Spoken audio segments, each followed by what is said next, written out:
Hi viewers, আসসালামু আলাইকুম। আজ আমি এসেছি আটোরবাড়ি রাজবাড়ি দেখতে।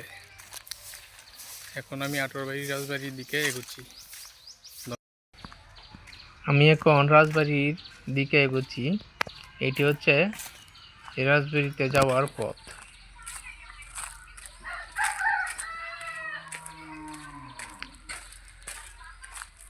যে আমি এখন এই জমিদার বাড়িতে প্রবেশের খুব কাছাকাছি চলে এসেছি। দেখুন, এই নেচারটা বা প্রকৃতিটা অনেক সুন্দর। এই যে আমি জমিদার বাড়ির মূল ফটকের কাছে বা সিংহদ্বারের কাছে চলে এসেছি। দেখুন, এই গেটটি বা ফটকটি এখনো জরাজীর্ণ অবস্থায় পড়ে আছে। এই সবগুলো ব্রিটিশ আমলে নির্মাণ করা হয়েছিল। দেখুন, এখন গাছপাতায় লতা পাতায় একবারে ভরে গেছে, জরাজীর্ণ অবস্থা হয়ে গেছে, যেন দেখার কেউ নেই।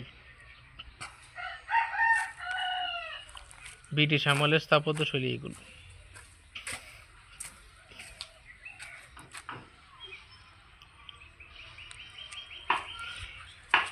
দেখুন দেখুন কিভাবে বট গাছ উঠে গেছে এই ভবনগুলোর গায়ে। দেখুন,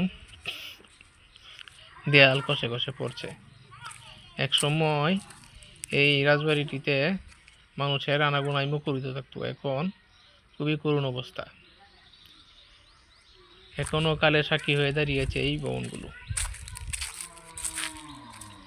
ইতিহাস থেকে জানা যায় যে এই রাজবাড়িটি বা জমিদার বাড়িটি 250 শতকে গোড়াপত্তন হয়েছিল। দীপ রায় চৌধুরী হচ্ছেন এই রাজবাড়ির প্রতিষ্ঠাতা। তিনি যশোর জেলার বাসিন্দা ছিলেন। তিনি যশোর জেলার একটি পরগনা জমিদার ছিলেন। তিনি এই জমিদারিটি কিনেছিলেন।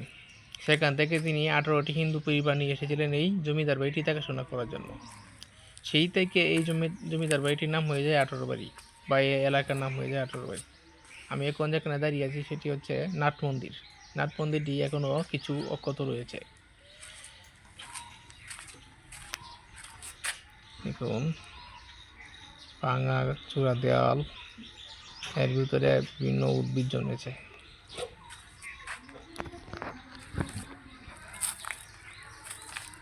জমিদার দীপ রায় চৌধুরীর পুত্র শম্ভু রায় চৌধুরী তার জীবনাশের পর এই জমিদারি দায়িত্ব পান।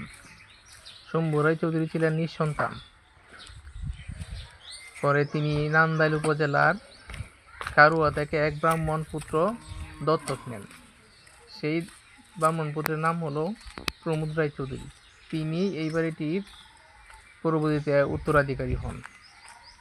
আমি এখন রানীর দিঘির দিকে এগুচ্ছি।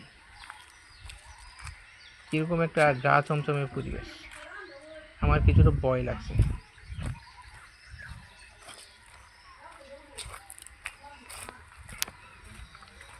যে রানী দিঘির খুব কাছাকাছি চলে এসেছি। দেখুন কিরকম জঙ্গলের মতো সব হয়ে গেছে।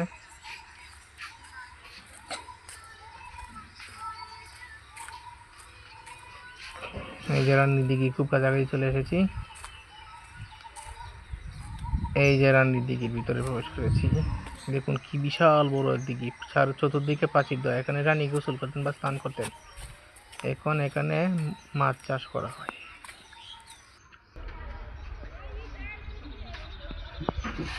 এই যে এটি হচ্ছে জমিদারের আরেকটি প্রাসাদ বা ভবন।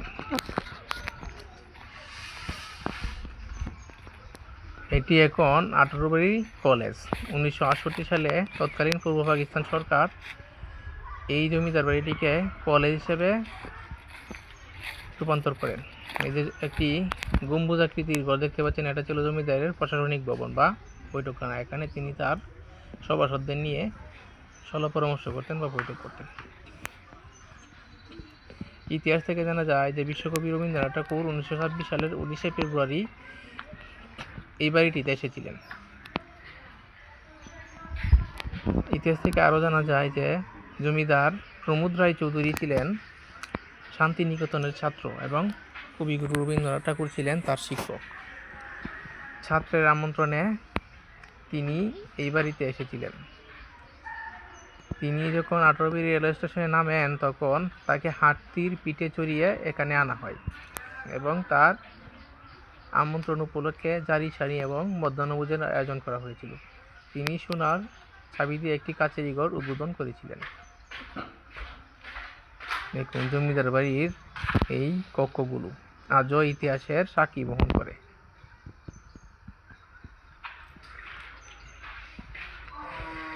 ইতিহাস থেকে আরো জানা যায় যে প্রখ্যাত ঔপন্যাসিক চলচ্চিত্র নির্মাতা হুমায়ুন আহমেদের চন্দ্রকথা সিনেমার দৃশ্যায়ন এই আঠারোবাড়ি জমিদার বাড়িটিতে হয়েছিল। এখানে বাংলা চলচ্চিত্রের অনেক গুণী অভিনেতা অভিনেত্রীরা এখানে এসেছিলেন। এই জমিদার বাড়ি সম্পর্কে কিছু খারাপ ধারণা শোনা যায় যে এখান দিয়ে যদি কেউ জুতা পায়ে দিয়ে বা ছাতা মাথার উপর দিয়ে গেলে তাকে ধরে এনে অত্যাচার করা হতো, এতে নাকি জমিদার বাড়ির সম্মান নষ্ট হতো। আজ এ পর্যন্ত বন্ধুরা, সবাই ভালো থাকবেন, ধন্যবাদ।